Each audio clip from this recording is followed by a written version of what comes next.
E assim os convido, queridos irmãos, para a nossa prece inicial. Dando graças ao nosso Pai Criador, Deus, todo justiça, amor e bondade. Agradecemos por este dia abençoado em nossas vidas, por aqui estarmos nesta casa que nos acolhe, que nos recebe, que ilumina os nossos passos, que alivia as nossas dores, que nos dá orientação e conhecimento.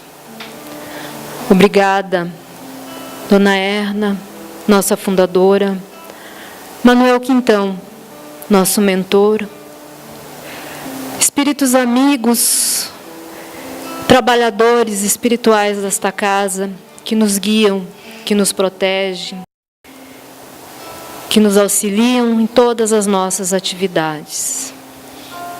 Obrigada, Mestre Jesus, pelo Teu Evangelho de luz, que é a obra maior a nos guiar, a impulsionar todos os nossos atos, todos os nossos trabalhos. O Teu amor, os Teus exemplos. Nesta noite de festa, Mestre amigo,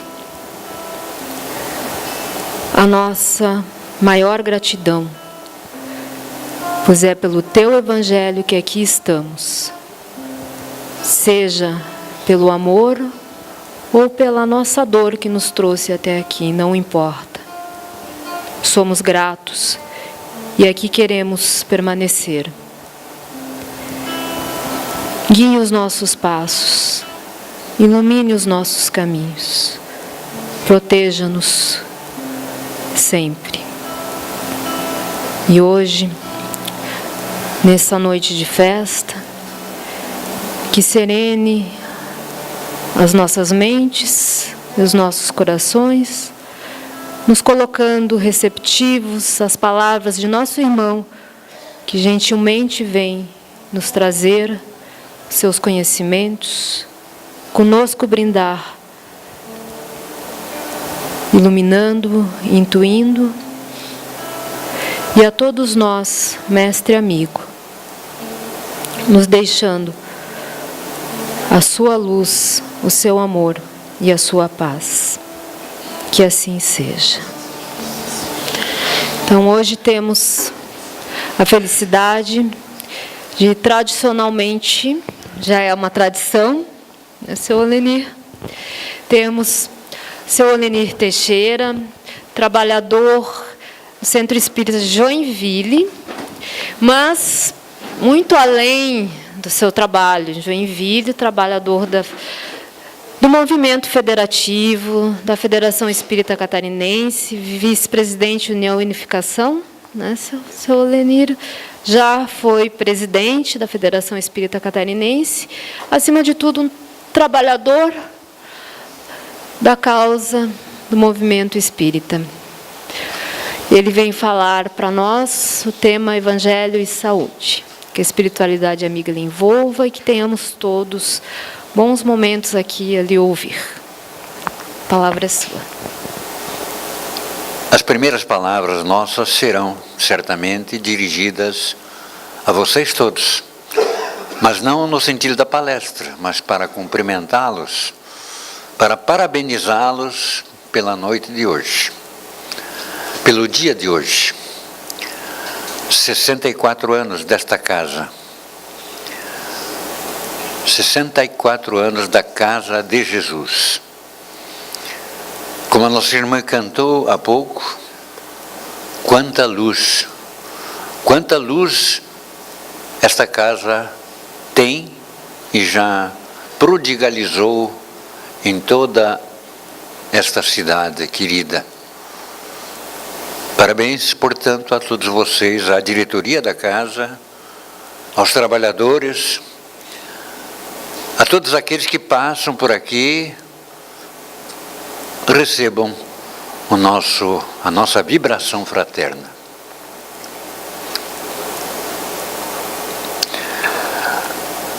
Nós trouxemos a vocês algumas reflexões sobre o Evangelho. Às vezes pensamos que o Evangelho é uma obra mística que deve ser lida na cabeceira da cama, somente, nas igrejas, nos centros, nos templos. Mas é uma obra, na verdade, que traz algo mais e que talvez nós não tenhamos percebido na profundidade dela. Todo o seu conteúdo, toda a lição que Jesus nos trouxe, ela é voltada para nosso conforto físico e espiritual. Como disse alguém com muito acerto, o Evangelho é um manual de saúde. Um manual para a nossa saúde. E essa percepção muitas criaturas ainda não tiveram. Então hoje nós vamos fazer ter a ousadia de descrever isto. Não como o Evangelho, não trouxemos o Evangelho como um todo, mas trouxemos uma passagem. Inicialmente, uma passagem que talvez reflita todas as demais que o Evangelho traduz. Seja ele de Mateus, de Marcos, de Lucas, de João, não importa. O Evangelho, o relato da vida pública de Jesus, é um exemplo para nós de saúde, de paz e de harmonia. Demos-lhe o nome de Evangelho de Saúde, exatamente para trazer esse aspecto particular do Evangelho para nós todos. Então, consideremos uma das passagens do Evangelho, que na verdade é um convite que Jesus nos faz para termos sim, para deixarmos de lado as nossas inquietações, nossos aborrecimentos, nosso mal-estar, nossa enfermidade e buscarmos exatamente o conforto, a solução dessa problemática toda com Ele. Diz Ele: vinde a mim, todos vós que estáis aflitos e sobrecarregados, que eu vos aliviarei. Sim, Ele nos alivia. Essa extensão de aflição, de sobrecarga que todos nós temos, muitas vezes em função da nossa enfermidade, do nosso mal-estar, Ele alivia. Mas como alivia? Vejamos. Tomai sobre vós o meu jugo e aprendei comigo, diz Ele. Aprendei comigo que sou brando e humilde de coração. É essa a lição que Ele quer ensinar, para que nós tenhamos a possibilidade de reequilíbrio. E então achareis repouso para vossas almas. E termina este trecho dizendo, este texto dizendo: pois suave é o meu jugo e leve é o meu fardo. Calcado neste pequeno texto evangélico que nós selecionamos, é que nós vamos fazer essas reflexões na noite de hoje, noite solene, noite de aniversário desta casa, não para dizer que vocês têm a necessidade de voltar à saúde, não, mas para que vocês tenham cada vez mais saúde, cada vez mais confiança nos passos que dão. Então comecemos a nossa reflexão. Primeiramente, lembrando que este espírito luminar, realmente superior, esteve aqui há 2000 anos, 20 séculos. 20 séculos decorreram desde que ele se fez presente na face do nosso planeta, quando lhe demos ou soubemos do nome Jesus. É claro que antes dele, e mesmo depois dele, milhares de outros espíritos superiores também vieram à face da Terra. Também aqui encarnaram. Porque os próprios nomes espirituais que ditaram a doutrina espírita, doutrina que nós abraçamos, eles disseram, numa resposta que deram ao senhor Allan Kardec, disseram que outros tantos estiveram aqui presentes. Disseram eles, em todos os tempos, houve homens que tiveram a missão de revelar a lei de Deus. São espíritos superiores que encarnam com o objetivo de fazer progredir a humanidade. Numa outra ocasião que aqui estivemos, nesta mesma casa, nós relembramos que gostamos muito dessa resposta, porque ela sintetiza, nessas poucas palavras que tem, as respostas às questões o que, porquê, quem, onde, quando e como, que são as perguntas fundamentais que se deve fazer a tudo o que nos cerca. O que, porquê, quem, onde, quando, como. O que? Vieram trazer a lei de Deus, revelar a lei de Deus. Por quê? Para fazer progredir a humanidade. Quem? Espíritos superiores. Como? Encarnando. Onde? Na face da Terra, obviamente, é aqui que estão. E como? Fazendo com que realmente as criaturas compreendam. Encarnam com o objetivo de fazer progredir a humanidade. Tem em todos os tempos, então, em todos os tempos vieram esses homens.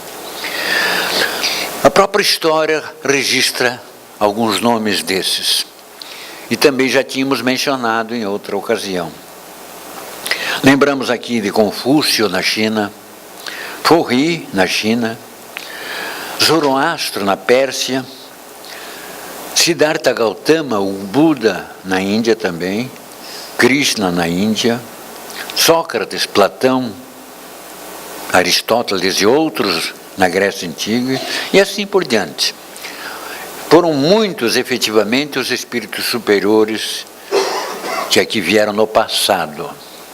E nos séculos mais recentes, depois de Jesus, tivemos a presença de Paulo de Tarso, o apóstolo dos gentios. Tivemos a presença de Francisco de Assis, Vicente de Paulo, Santo Agostinho, São Francisco Xavier e inúmeros outros. Poderíamos citá-los em sequência, inúmeras criaturas que merecidamente receberam a beatificação da Igreja Católica como santos.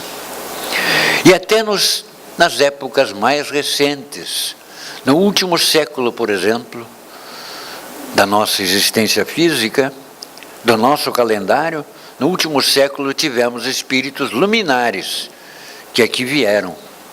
E talvez nós não tivéssemos conseguido captar a mensagem que eles mandaram. Mas todos eles mandaram mensagens.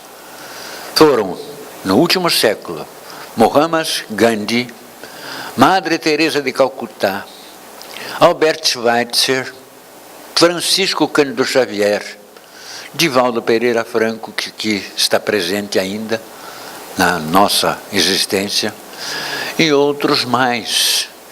E também no princípio do século, dentro das hostes espíritas, mas não por serem espíritas, mas por serem espíritos luminares bons, citamos Bezerra de Menezes, citamos Eurípides Barçanufo e tantos outros mais, né, que seria até cansativo enumerar aqui.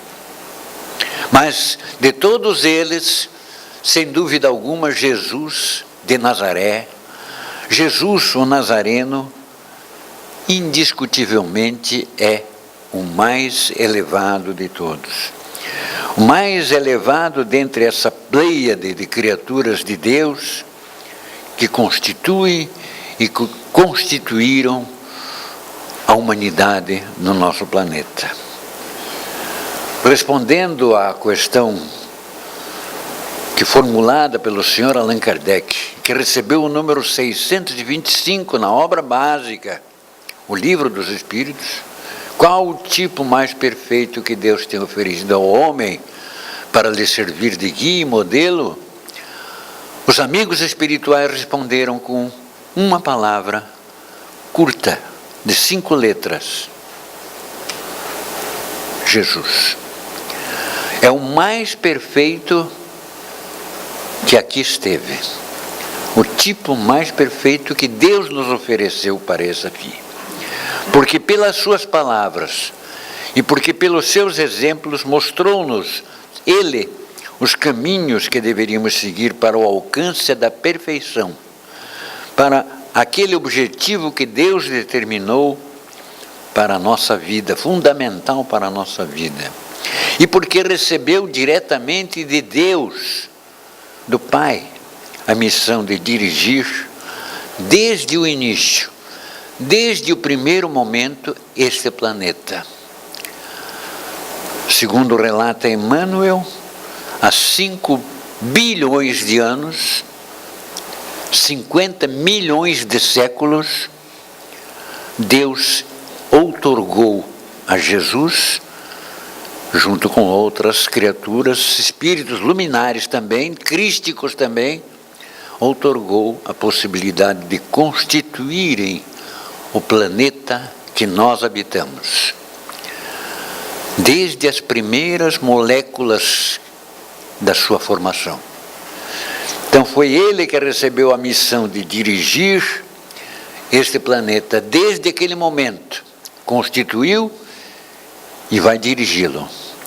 E por consequência conduzir-nos, conduzir as suas ovelhas, como ele dizia, como um pastor sublime que é, para o alvo da perfeição determinado por Deus.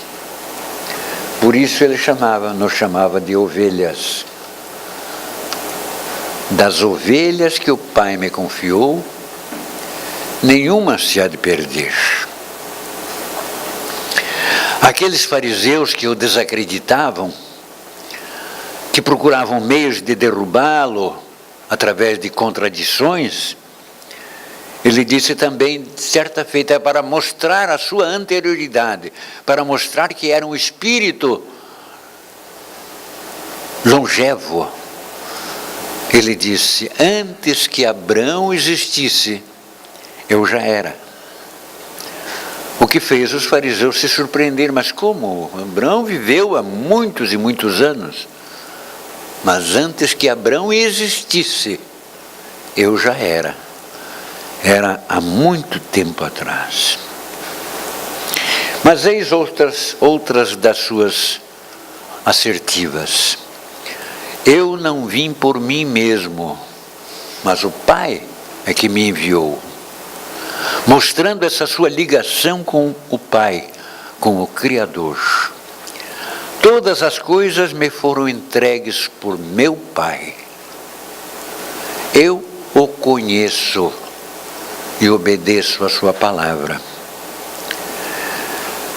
Ninguém sabe quem é o Filho, senão o Pai.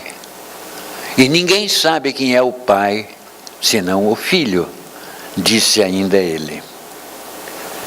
Por isso o Sr. Allan Kardec escreveu, depois daquela resposta curta do Livro dos Espíritos, escreveu esta nota. Realmente Jesus constitui o tipo da perfeição moral a que a humanidade pode aspirar neste mundo. E Deus nos oferece como o mais perfeito modelo. E a doutrina que ensinou é a mais pura expressão da lei do Senhor, da lei de Deus, porque Ele é o mais puro de quantos têm aparecido na Terra. Mas façamos, essa é uma nota então de Kardec, façamos uma continuidade em nossas reflexões. Quando Jesus pronuncia, com aqueles lábios serenos naturalmente, com aquela tranquilidade que lhe é peculiar, quando ele pronuncia: vinde a mim, todos os que estáis aflitos, todos vós que estáis aflitos e sobrecarregados, eu vos aliviarei. Ele não estava, nesse momento, ele não estava chamando apenas as criaturas ao Evangelho, mas sim à prática de virtudes que ele estava exemplificando. Ele estabelece, nesse momento, um convite precioso, preciosíssimo até. Convite que não é somente dirigido àqueles que naquele momento o ouviam, mas é dirigido a toda a humanidade em todos os tempos, porque as palavras de Jesus eram atemporais, isto é, independentes do tempo. Ele estava falando para todos aqueles, como ele disse em outra ocasião, todos aqueles que vierem a ser meus discípulos, todos os que viessem a ser discípulos dele. Deveriam, portanto, ser compreendidas e praticadas as palavras dele através dos séculos por vindouros. As suas lições, então, não são contextualizadas, não são para aquele tempo. São lições que precisamos apreender no contexto do mundo, do tempo, dos séculos.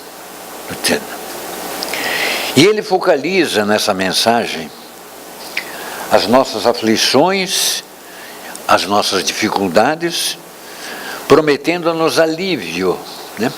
Prometendo-nos alívio porque com a sua sabedoria, com o seu amor, ele se mostra sempre indulgente para com as nossas fraquezas, que ainda somos. Mas esse alvo, ele diz, virá quando do aprendizado e da prática da brandura, da paciência, da resignação, da humildade de coração, tal como ele ensinara, além das demais virtudes. E o seu jugo é suave. O seu jugo é suave porque ele não é excessivamente autoritário. Ele, Jesus, não é autoritário, dando-nos assim liberdade para seguir ou para não seguir os seus conselhos. A sua autoridade, sim, lhe vinha da natureza, como escreveu Kardec, lhe era decorrente da natureza excepcional do seu espírito. Quando ele falava, atraía, magnetizava as criaturas. Mas aqueles que praticarem as suas lições, verificarão que não existem dificuldades para seguir essas lições, pois o seu fardo é leve também. O seu fardo é leve, ou seja, os eventuais obstáculos que nos surgem no caminho serão facilmente transpostos. E o cumprimento da lei divina não sofrerá com isso, não nos há de pesar. Mas como decorrência do nosso desconhecimento dos desígnios de Deus, incluindo-se em meio às ocorrências naturais, aquelas que são praticadas pelo homem, ocorrências que aí fora se dão, né? E que nos causam medo, insegurança, tudo isso que acontece a nosso derredor, e algumas até profecias fantásticas que fazem sobre o fim do mundo, né? Tudo isso leva a criatura humana, em todos os lugares, a titubear e se desequilibra, né? Então, aquelas ocorrências, que até focalizamos uma aqui, fantástica, inimaginável, né? de uma onda dessas dimensões chegar sobre a face da Terra e cobrir e acabar o mundo. Mas isso, é claro que aqui é só uma fantasia, isso mostra que nós temos uma insegurança total sobre o dia de amanhã, sobre as horas que estão por vir. E essa insegurança, essa dificuldade, vai nos provocar desequilíbrios. E nós nos desequilibramos. Envolvemos-nos no medo, como eu disse, na insegurança, nas neuroses de todo padrão, nas depressões, nas obsessões, em todas as situações, afinal, que ocasionam, por sua vez, até mesmo suicídios. A Organização Mundial de Saúde diz que são em torno de 1 milhão de suicídios por ano na humanidade terrena. Por que será que as criaturas entram nesse processo, entram nesse vórtice que os leva a tal ponto? Por causa das neuroses, das dificuldades, das inseguranças, do medo do próprio amanhã. As mesmas estatísticas nos revelam que os distúrbios neurológicos das criaturas humanas atingem, nos dias de hoje, e lamentavelmente dizemos isso, atingem 20% da população terrena. Fazendo os cálculos, é mais ou menos 1 bilhão e 400 milhões de criaturas no mundo que sofrem de neuroses, de medo, algum tipo de desequilíbrio emocional violento. Quais seriam as consequências disso?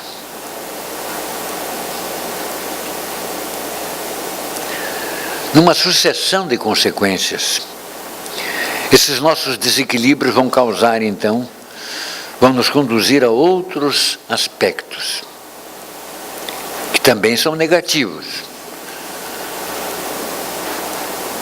Anseio pela posse de bens materiais.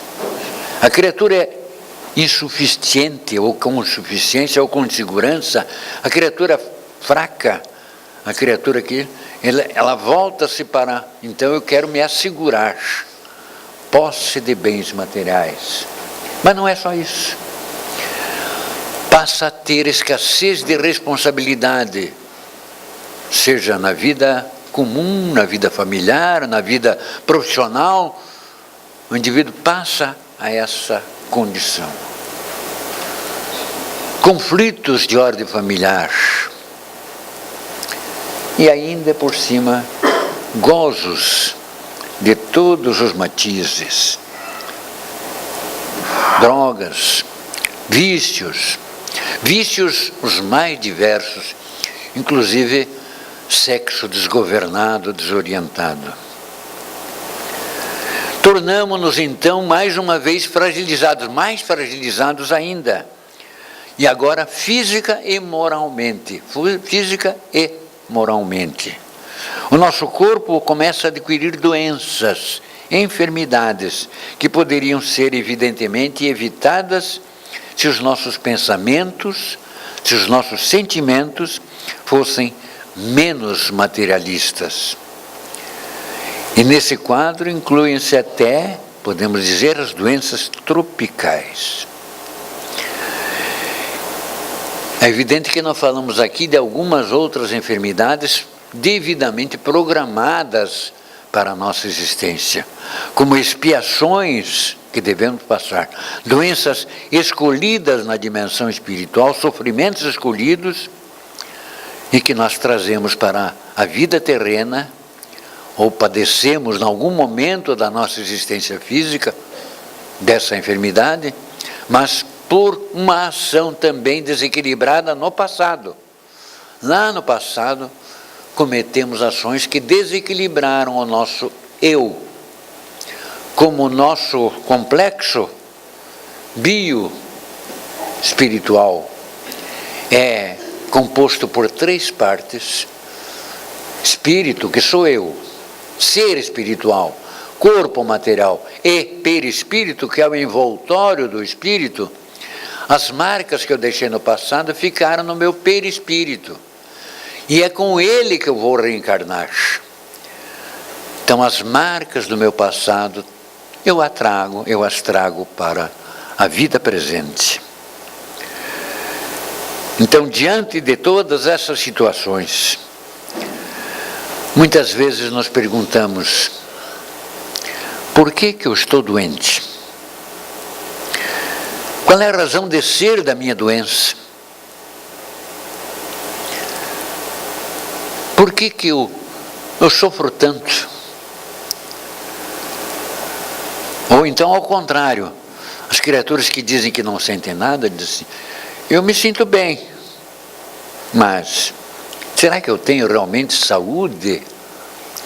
Será que não existe alguma coisa ainda a solucionar? Qual é o conceito, enfim, que nós poderíamos dar para a saúde?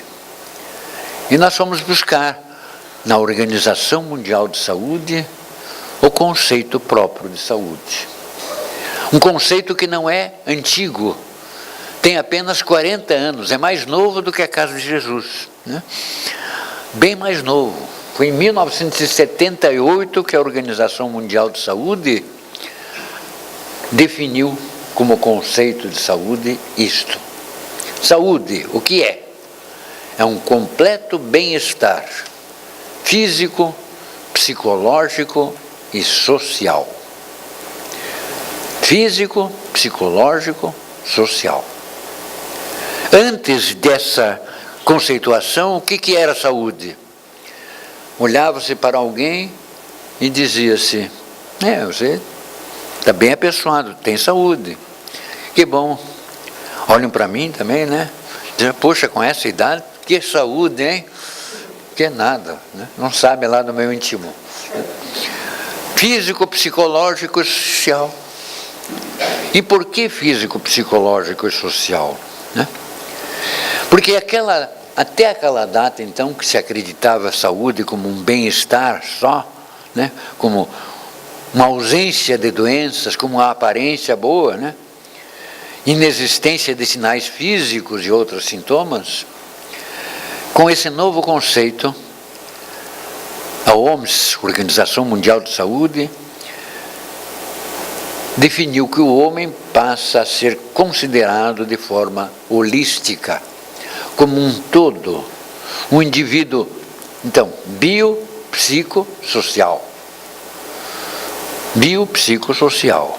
Porque somos, então, nessa dupla ou nessas 3 partes que nós conduzimos, as 2 principais são o ser, eu, o espírito, e o corpo que eu levo, o corpo que eu conduzo. Como dizia Francisco de Assis, o meu jumentinho, né? Ele me conduz. A simplicidade e a humildade de Francisco de Assis sabia que o corpo era conduzido pelo espírito, pela alma principal. Pois bem, então neste complexo humano, nós somos espíritos envolvidos na carne e que, embora individualizados, pensamos e agimos em meio a uma multidão de outros indivíduos que também sentem e pensam, num interrelacionamento de vibrações constante. E aí estão pensamentos, captamos vibrações, captamos sentimentos, ocorrências à nossa volta. E é por isso, então, que dentro do aspecto social, como bem lembrou Holmes, as nossas relações com o ambiente e com os outros indivíduos são fundamentais. E nós acrescentamos até, nós espíritas acrescentamos, porque sabemos disso, encarnados e desencarnados. Não só relação com outros indivíduos encarnados, com outros também desencarnados. Sofremos vibrações oriundas de todos os lados, né?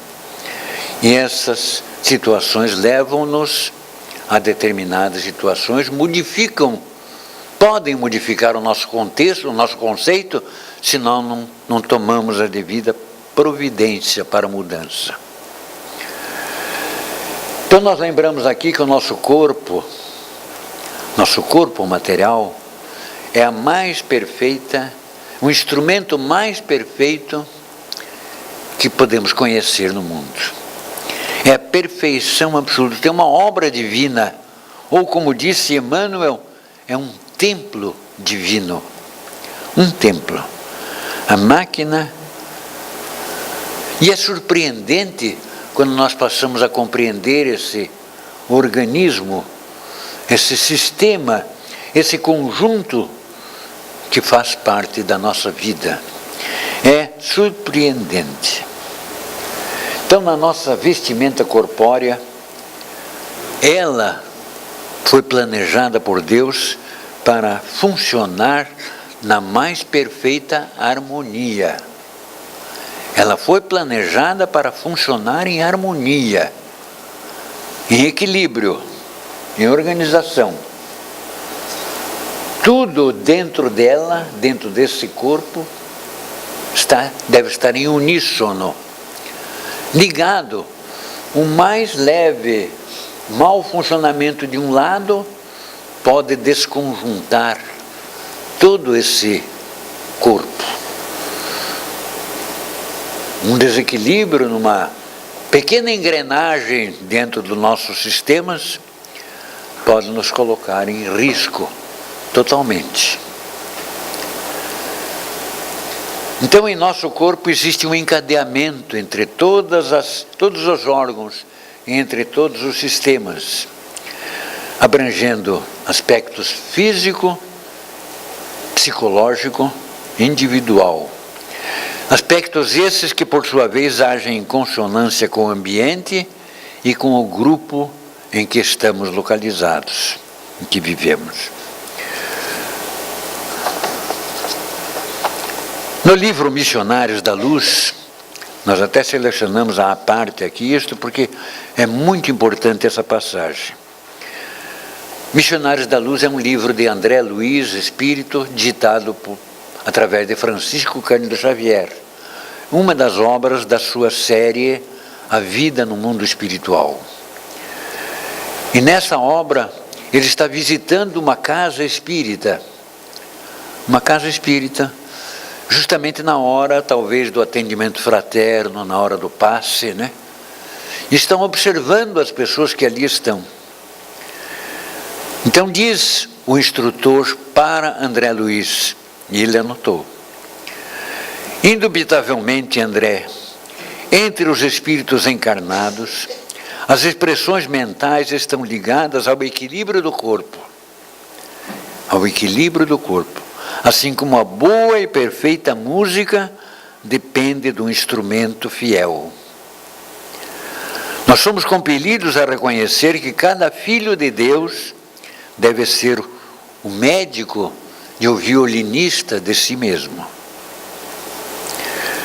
E por fim, indicando o irmão que viera buscar auxílio na casa, a casa espírita por eles visitada, acrescentou: esse irmão vem produzindo pensamentos terríveis e destruidores, que segregaram matéria venenosa, imediatamente atraída para o seu ponto orgânico mais frágil, que é o fígado.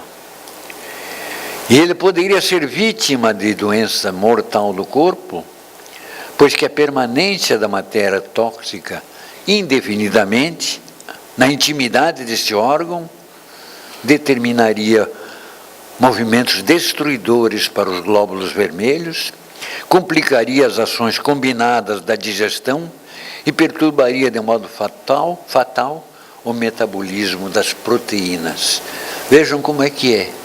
Um pensamento desequilibrado causa todo este desconjunto, né? Desmantela toda a nossa capacidade corpórea. E por isso nós acrescentamos aqui essas palavras nossas, acrescentamos. Se esse irmão continuasse com tais pensamentos, fatalmente desencarnaria muito antes do tempo.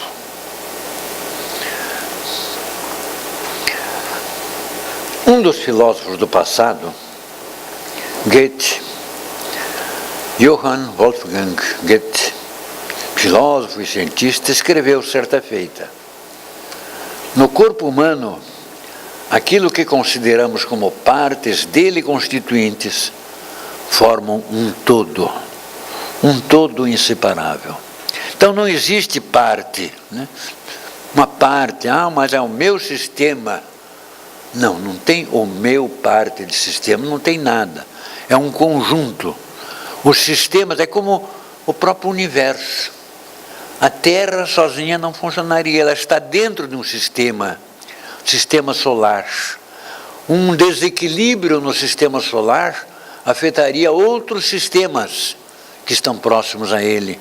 E assim por diante, toda a galáxia poderia sofrer um desequilíbrio por causa de um ponto pequeníssimo nesse universo ao lado da Terra que desequilibrou a Terra. Então, assim também, no corpo humano, aquilo que consideramos como parte dele constituintes formam um todo, não existe parte. Qualquer desarmonização observada em um desses pontos do nosso organismo vai abranger outros tantos. E às vezes diversos sistemas, provocando a busca por socorro médico, psicológico, psiquiátrico, ou até por terapias alternativas, as mais variadas. O equilíbrio interno, então, é fundamental. É, portanto, fundamental, condição primária para a nossa saúde. Manter esse equilíbrio. Na procura de soluções, então, de alternativas para os nossos males, muitas vezes somos aqueles que temos procurado centros espíritas, diversas ideologias religiosas e igrejas, esperando encontrar nesses locais a fórmula mágica que nos liberte do desequilíbrio. Veja como eu sofro, né? Emocional, físico ou espiritual. Mas eu vou lhes dizer a verdade: nem os espíritos, nem os religiosos das diversas igrejas, sejam elas crenças, seitas, doutrinas, nenhum deles fabrica elixir capaz de curar as feridas que nós carregamos. Não existem mágicos no mundo, nem magos, nem alquimistas, não há milagres. Não há milagres. O milagre é algo que ainda não conhecemos a causa. Quando conhecemos a causa do fenômeno, já não é milagre, mas não realizam esses milagres. Porque a doutrina ditada pelos espíritos, trazendo em retorno na sua pureza o Evangelho de Jesus, esclarece-nos que a solução dessas situações todas, desses chamados problemas que nós trazemos, está em nós mesmos. Na casa espírita, o conforto que se dá é para que a criatura comece a se conscientizar do seu crescimento. Então, irmãos, todas as nossas dores, todas as nossas aflições têm a sua sede no espírito. No espírito, não no corpo. Qualquer serviço de assistência ao corpo é somente paliativo, atenuante do problema, aliviando os efeitos, mas não as causas. Porque a causa está em nós. Nós temos que eliminar as causas para jamais termos essa situação de novo. Por isso é que nós temos ouvido constantemente aquela expressão: não existem doenças, existem doentes, né? A doença surge porque o indivíduo é doente. Se ele não for doente, a doença não surge. Em comunicação datada de 1861, e que foi incluída na obra O Evangelho segundo o Espiritismo, capítulo 6, o Espírito de Verdade escreveu o seguinte: o Espírito de Verdade, vamos dizer com certeza, é o próprio Jesus. Temos absoluta certeza disto. O que é que escreveu então o Espírito Verdade? Eu sou o grande médico das almas e venho trazer-vos o remédio que vos há de curar. Os fracos, os sofredores, os enfermos são meus filhos prediletos e eu venho salvá-los. Vinde a mim, pois, todos vós que sofreis e que estáis sobrecarregados, e sereis aliviados e consolados. Há uma similaridade muito grande com aquele texto com o qual nós iniciamos o nosso trabalho de hoje. Uma similaridade, mas essa similaridade é porque o autor dessa expressão é o próprio. Vinde a mim, todos vós que sofreis e estáis sobrecarregados, e sereis aliviados e consolados. Então, para atender ao convite que o Mestre está nos fazendo, nós precisamos compreender, enfim, que é a qualidade negativa dos nossos pensamentos, dos nossos sentimentos, a maneira como conduzimos esses sentimentos que nos origina os desequilíbrios. E nos dias atuais, através de testemunho de médicos, psicólogos, psiquiatras, nós sabemos que quando expressamos sentimentos inadequados, tais como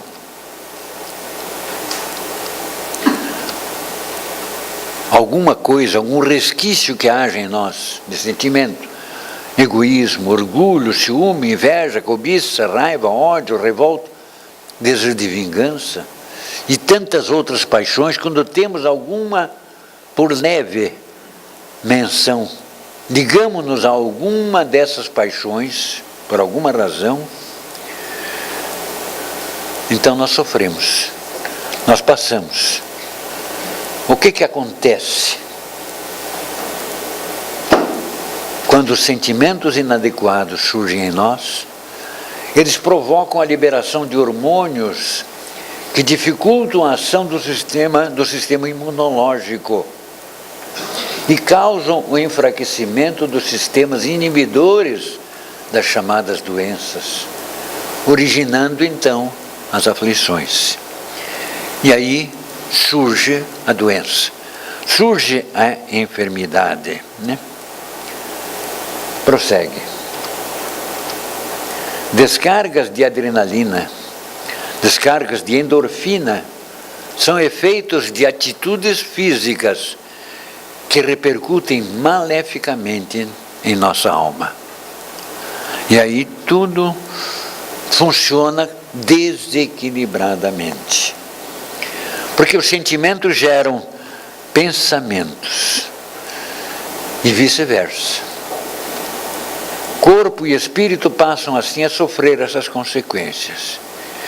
Corpo e espírito juntos, sentimentos, pensamentos, numa roda viva, tornam-se responsáveis pelo funcionamento dos nossos órgãos físicos, pelo nosso comportamento e, enfim, pela nossa qualidade de vida.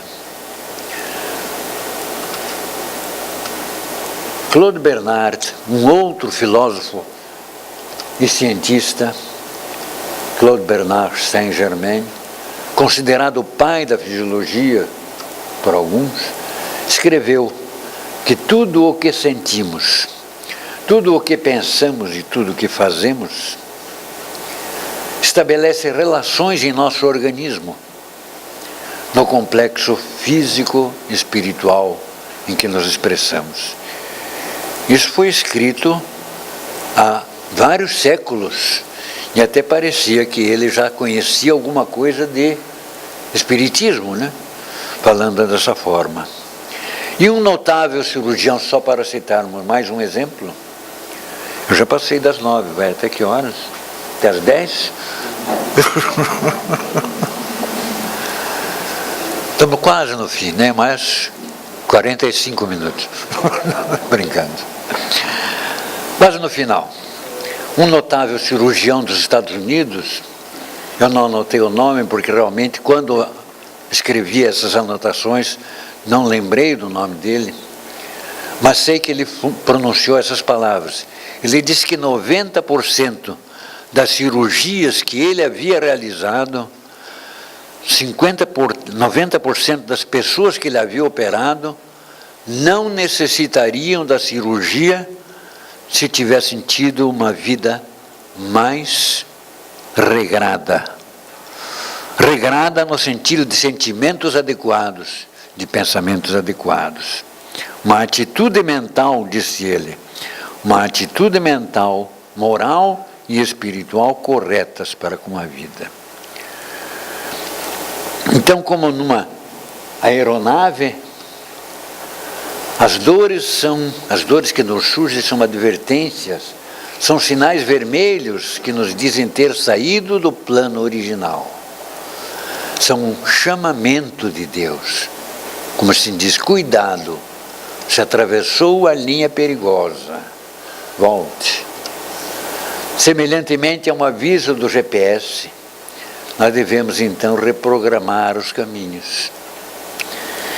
E nosso novo roteiro deverá ter, indiscutivelmente, a prática do bem, prática do respeito, do amor aos semelhantes, consoante com os ensinamentos do Mestre Jesus. Consoante com esses ensinamentos e agora, claro, com os esclarecimentos que a doutrina espírita nos oferece, porque ela traz de volta o Evangelho de Jesus na sua pureza. Não se trata de uma utopia, não, nem de algo místico, é uma realidade, é uma opção para a nossa felicidade. Vou pular 2 pontos aqui para ganharmos tempo. Ao fariseu que o perturbava seguidamente desejando que ele entrasse em contradição, ele deu os 2 mandamentos que nós conhecemos. Amarás o Senhor, teu Deus, de todo o teu coração, de toda a tua alma, de todo o teu espírito. Este é o maior e o primeiro mandamento. Os fariseus fizeram isso porque doutores da lei, como eles eram, eles conheciam das leis mosaicas, extraídos das leis de Moisés e dos profetas, cerca de 613, eram 613 mandamentos que eles tinham. Os mais absurdos, qualquer vírgula que eles encontravam, qualquer trechinho, aqui está mais um mandamento.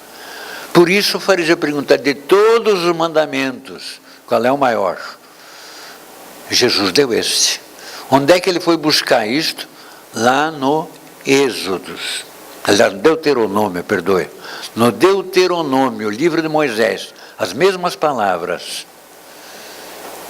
E este outro, que é semelhante ao primeiro, amarás o teu próximo como a ti mesmo, Jesus foi buscar lá no Levítico, livro de Moisés, no Velho Testamento.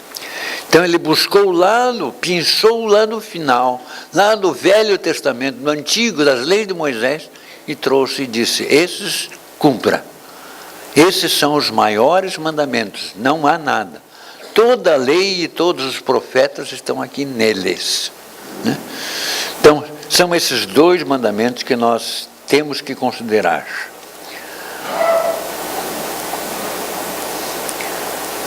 O Evangelho, então, é um recurso, um tratado de medicina preventiva. É o bálsamo, é o antitóxico eficaz para todo e qualquer desajuste do corpo ou para toda desarmonia da alma.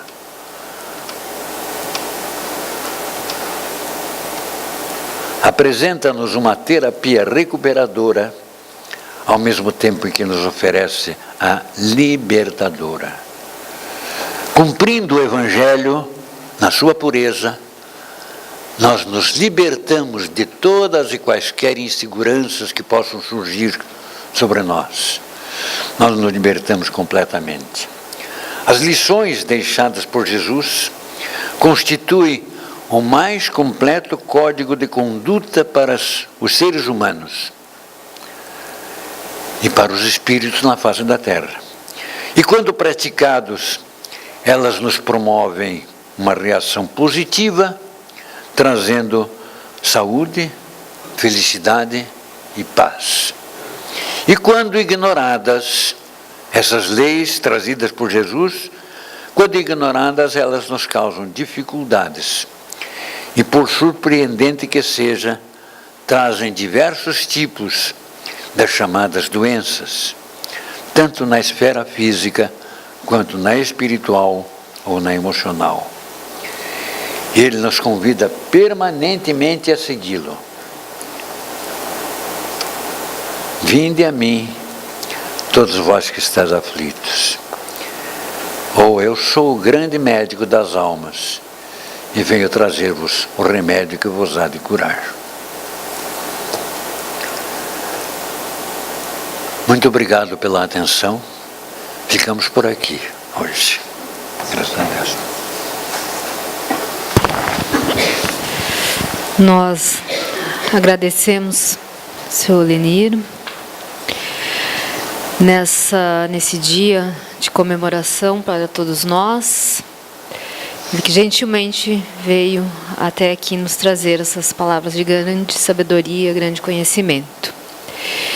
Nós teremos agora, após a prece, que ele mesmo faz questão de fazer, não estamos abusando da sua boa vontade, essa grande saúde que ele vem nos demonstrar, né? A prática, teoria e prática, Sr. Olenir. Então, após a prece, nós teremos o passe.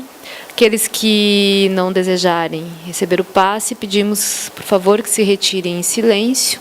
Aqueles que desejarem receber o passe, aguardem em prece, se preparando para esse momento, que serão todos encaminhados. Desejamos uma excelente semana para todos, de muita paz, de muito amor, e que nos reencontraremos novamente em novas ocasiões aqui na casa de Jesus. Então, Sr. Olenir, com você.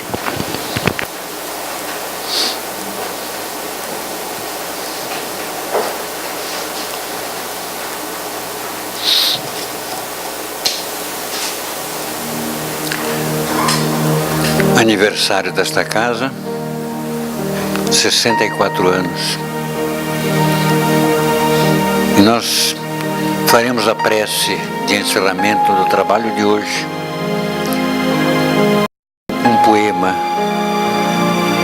escrito através das mãos de Francisco Cândido Xavier, mas ditado pela irmã Maria Dolores, que foi, durante a sua última encarnação, poetisa na Bahia, chegou até a colaborar com Divaldo Franco na Mansão do Caminho, mas após desencarnada, prosseguiu na sua jornada poética e ainda mais trazendo lições como esta que nós nos propusemos a trazer para vocês como presente a esta casa na noite de hoje. Oração no Templo Espírita. Senhor, deixa que eu te agradeça novamente as dádivas de amor que nos fazes aqui. É graças a Ti, Senhor, a graça da atenção e os sublimes e os pensamentos dos amigos queridos que nos ouvem.